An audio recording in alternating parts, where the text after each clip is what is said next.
You are looking at Julian's pronunciation guide, where we look at how to pronounce better some of the most mispronounced words in the world, like this other curious word. But how do you say what you're looking for today? Let's learn once and for all how to pronounce the name of this brand of sportswear. It's originally French. They make running shoes in particular for trail and other sportswear. If you want to learn more names from fashion, sportswear, stay tuned.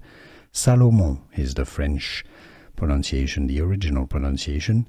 Salomon, it was developed originally in the French Alps. Salomon, it's French for Solomon. Now, in English, it's usually pronounced as Solomon.